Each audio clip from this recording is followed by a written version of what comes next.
Hi, thanks for stopping by. I'm Carla from Cooking for Chaos, and if this is the first time to my channel, welcome. It's really good to see you. What I do around here is I make easy, simple, but delicious recipes that won't break the bank. I also share with you meals from my favorite food bloggers that I've found, recipes that I've tried and tested and that I know that work. So today, what I'm making is one of our all-time favorite things to eat in this house, which is homemade pizza. In fact, it is Caleb's favorite thing to eat. If he could eat it morning, noon, and night, he probably would, but what teenager wouldn't, right? So it is so easy, and homemade pizza tastes way better than anything that you're gonna buy in the grocery store or takeout that you're gonna get, and it's simple to do. So I hope you enjoy.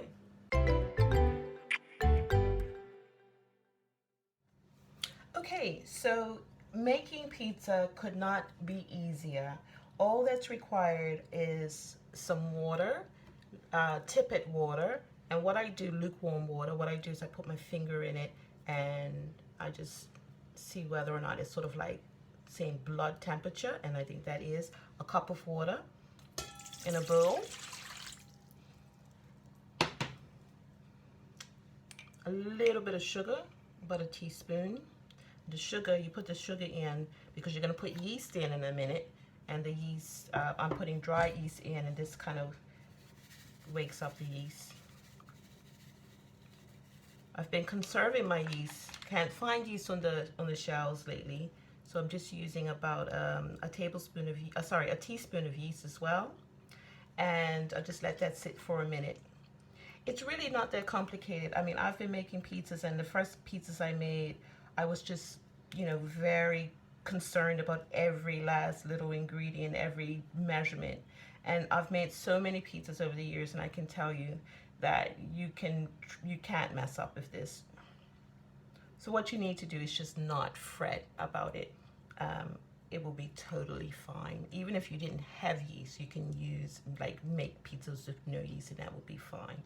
So sort of traditional recipes say to just let the water, the yeast sit in the water for like 10 minutes and bloom. And you can see it sort of changing, sort of blooming, waking up. You know it's not dead, these little changes that are taking place. I don't actually wait for 10 minutes. I know this is going to be fine. So I'm going to go and proceed to putting in the flour. What I'm using today is strong white flour.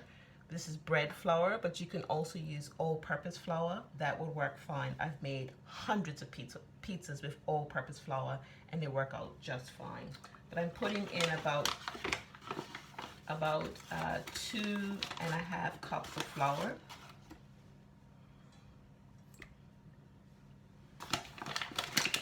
So these are half-cup measurements. Just popping them into the water and yeast and sugar. Just 1 cup.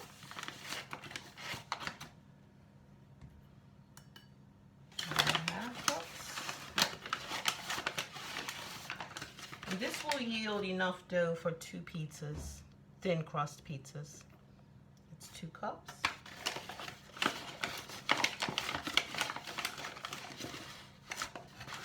And that's 2.5 cups right there. Just drop that all in, simply enough. Put about a half teaspoon salt, put that in to flavor the pizza, and a tablespoon of oil. And I'm just eyeballing it. It's about a tablespoon in there. Then you just stir this all up, and it's that easy. It will come together into a dough.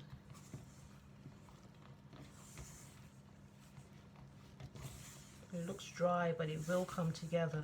Trust me, it'll be fine. Smell. This olive oil is very nice.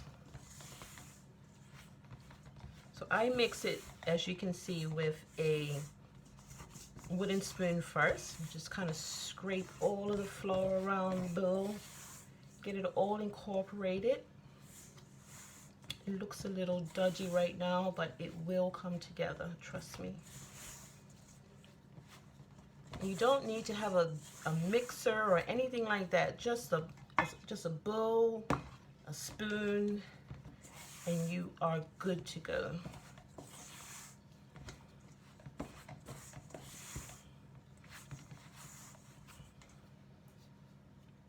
I think the key to making a good pizza is to just not fret about it. The very first pizzas that I made, I was fretting, I was afraid. But once you just take the fear out of it and you just go for it, trust me, it will work. Then I'm gonna take my hand, clean hand, and just knead the dough in the bowl right now and bring it together. So I've not even got my kneading board out yet, my wooden board that I use just for kneading dough. I'll bring that out in the next stage. But just to bring this together, as you can see, it's coming together really nicely. And you can do all this just in a bowl. You don't need any fancy equipment. And it's just flour, water, yeast, and some oil.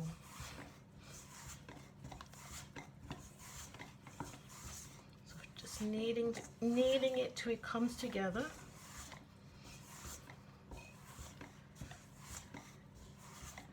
Into a nice bowl of dough.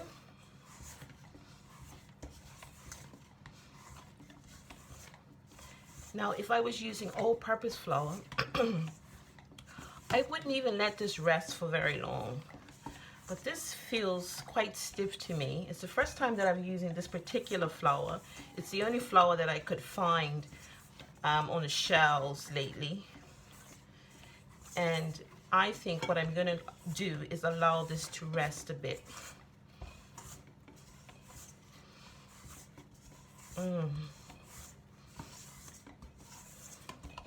So I brought it together. It's come out nice and smooth. It's getting there. And what I'm going to do is I'm just going to put a tea towel over it and let this rest while I make the tomato sauce. Okay, we're going to move on to making the tomato sauce. You don't have to make your own tomato sauce. Obviously, this will work if you just want to grab some pizza sauce or jarred tomato sauce. I've made pizzas like that as well when I'm just too tired to make homemade tomato sauce. But it is really worth the effort because it tastes so much better than if you just get a store-bought tomato sauce. But you know, there's nothing wrong with using a store-bought tomato sauce. It will still be yummy, just not as yummy as if you made a homemade tomato sauce. And it's very simple to do. I'm heating up a pan, a small pot. I'm just going to add a little bit of olive oil. Actually, I'm adding enough olive oil to coat the bottom of that particular pot, because it's actually the olive oil that mixes with the tomatoes that makes this good as well. So that's heating up. I'm going to add a little bit of red pepper flake. Red pepper flake. Can you see that? Red pepper flake. Add as much as you like per taste. This is one of our go-to ingredients in our house for sure. Just let that heat up. Some crushed garlic. I'm using a garlic crusher tonight. Simple. But you can also mince this up if you would like. And you put that in the pan, or in the pot, I should say. And if you weren't a big fan of garlic, you can add a whole garlic clove in there and just get the flavor of garlic, and then sort of dish it out if you were making this for someone that wasn't a great fan of garlic. I mean, I know there are some human beings out there that don't like garlic. But yeah, so you could do that if you wish. And then a generous amount of dried oregano. Maybe about half a tablespoon. So it's just heating up. And the smell of this combination, just this combination alone, is delicious. Now for a secret ingredient that's going to take your tomato sauce to the next level, and that is an anchovy. Just one. Just have to just add that in there. And even if you don't like anchovies, what happens with this is that it starts to melt, and you won't even taste the fishiness of the sauce. And it will create a nuttiness to the sauce. You won't even know it's there. That's what makes this homemade tomato sauce really special. I've taken it off the heat because this heat was quite fierce, and I don't want everything to burn while this kind of melts away, breaks up and melts away. And after that's all done, I'm adding in a can of tomatoes that I've just juiced up. Ooh, it's making a mess, but that's all good. Stirring it around, and then you let this simmer down while the dough is resting. The longer this sort of simmers, I'll turn the heat down low.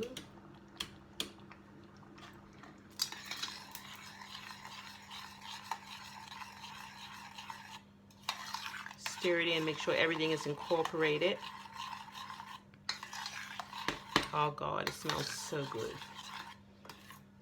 And you'll have some of this sauce left over, so you can always use it for other purposes as well. This is more than enough for the 2 pizzas that we're gonna make tonight. I'm gonna add a bit of salt.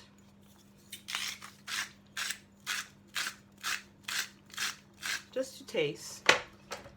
And some pepper.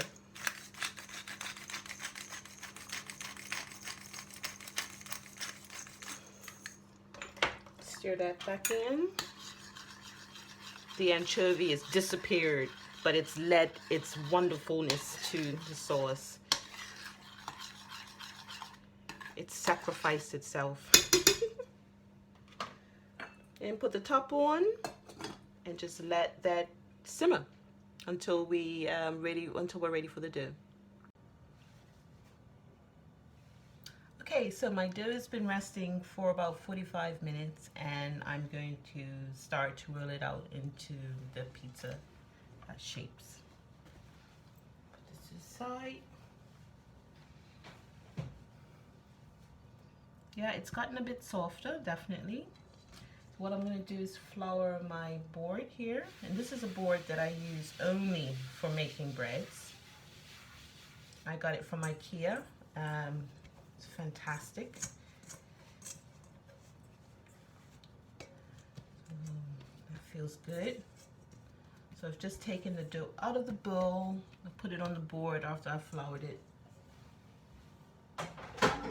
As I say, I'm going to make 2 pizzas out of this. Caleb likes to eat his own, and then James and I will have the other one. Just going to cut it in 2. Feels good. Just put that to the side and start with this piece of dough. So just bringing it together a little bit before I roll it out for rolling pin. As I said, this is the first time I've used this particular flour, and it does have a different feel to it than the plain flour that I normally use. So it'd be interesting to see how this comes out.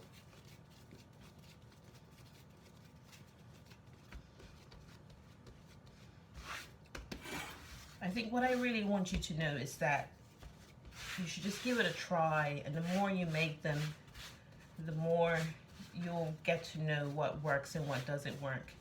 And the reality is that most times it works. In fact, it always comes out that's edible, and sometimes it's absolutely amazing, like the best pizza you'll ever have.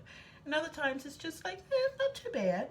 But it's always, as I say, better than anything that you're going to get into a grocery store, from a grocery store, and even from a takeout. I've had some rave reviews from my guys of my pizzas, which makes me feel good. So now I'm going to roll this out.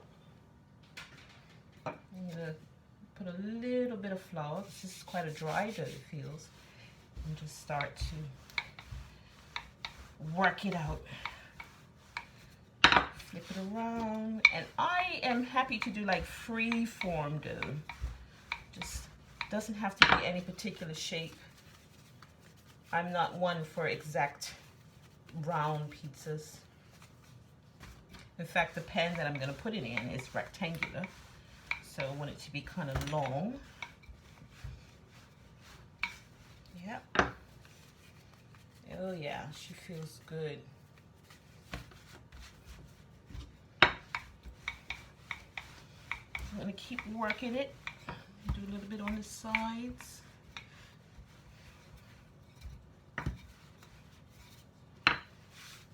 The trick here is to not have any fear, just to let it go. Take shape. Yep, see it's coming out, it's working. Sometimes when you roll dough, it's quite elastic and it kind of folds back in its place. You just need to just keep working it. Be fine. Put it to the side. It's kind of in my way. Oh yeah. I recommend getting a rolling pin in your kitchen if you don't have one already. I can't live without mine. But I have to say that I have used like other devices. You can use a wine bottle, for instance. If you needed to roll out some dough, didn't have a rolling pin, would work too. See, as you can see, I'm just kind of shaping it out. I wish I could do what I see, you know, these pizza guys do, like flipping the dough, but I'm not that type of chef, unfortunately. But I do admire them, definitely. That's coming along really nicely. Awesome. And I'm rolling it to about, it's a thin crust, so rolling it to about an 1/8 of an inch actually in thickness. And what I'll do, I've been preheating my oven since the beginning of this whole process. And because you want your oven to be as hot as it can be. That's what kind of gives it the sort of store-bought flavor as well. And if you had a pizza stone, that would be fantastic too. I used to own a pizza stone, but I don't have one out here in the UK. And I just put it on a tray pan, as you'll see in a minute. And you know, it's fine without, although I think I will eventually invest in another pizza stone because I do make quite a few pizzas for the guys. So I think the dough is ready. I'm gonna now transfer it to the sheet and I'll be right back with you. So I have the actual sheet pan that I'm going to put the dough in, and what I've done is I've just dusted it with a little bit of corn flour. This helps so that the dough doesn't stick to the pan, I find. It's not necessary, but if you have corn flour, you know, you can use it. So let's take the dough up, put it in the pan, shape it up.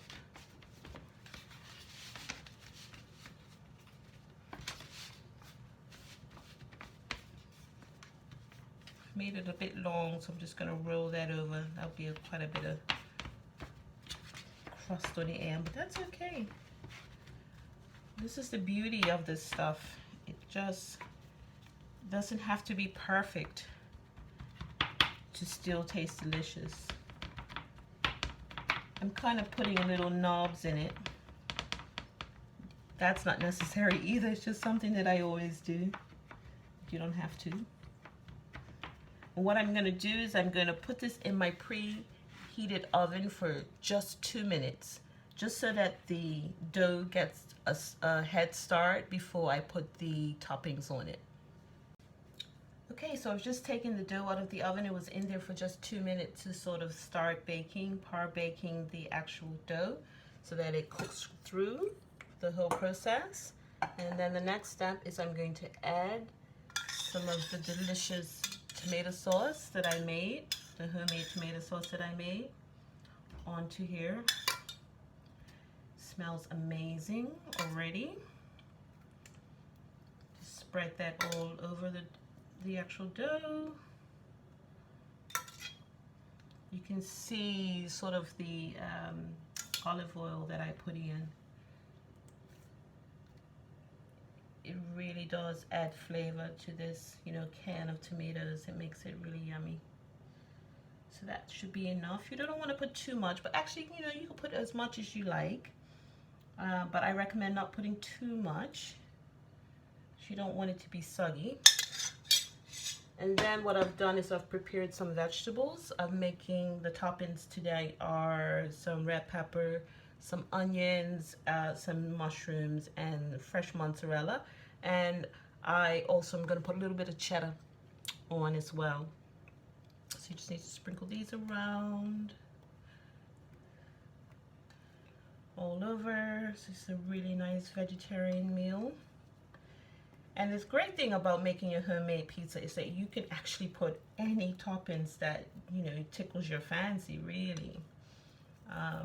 I remember many years ago, I had a pizza in Toronto that had escargot on it. And I still remember that pizza to this day, and that was some years ago.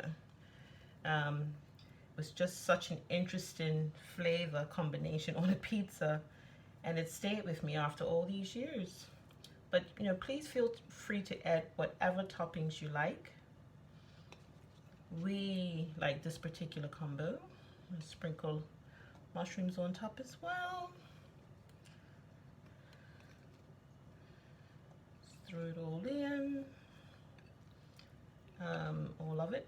I'm not going to put any mushrooms on Caleb's because he really despises mushrooms, which is kind of to my dismay, being, you know, that he doesn't eat meat, and mushrooms are a fantastic way to substitute for meat because they taste quite meaty. So now I'm just spreading a bit of the mozzarella, the fresh mozzarella, over it, just dabbing it all over. You can put whatever cheese really you want on here. Mozzarella obviously is the traditional cheese topping, but blue cheese works really good. You know, just dab it the same sort of way. And as I said, I'm going to add just a little bit of cheddar on top of this as well.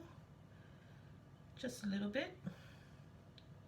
In between those edges where the mozzarella hasn't hit. And I'm going to also add a bit of basil. Just sprinkle it over. But you can add whatever dried seasonings you want, or you don't have to. It's up to you. That's the great thing about making your own pizza. You can really individualize it and do it to your taste. I'm also going to add a bit of oregano if it comes out. Okay, let's sprinkle it like this. Yes. And she's ready to go back into the oven, and I will put it in for another 8 to 12 minutes. Okay guys, this is the result. I just took the pizza out of the oven. It's been in there for 12 minutes. It looks really well done.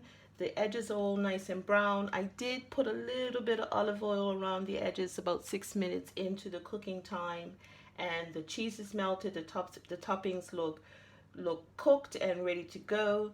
Now all we got to do is slice it up, put it on a plate, and give it to the boys who are really hungry.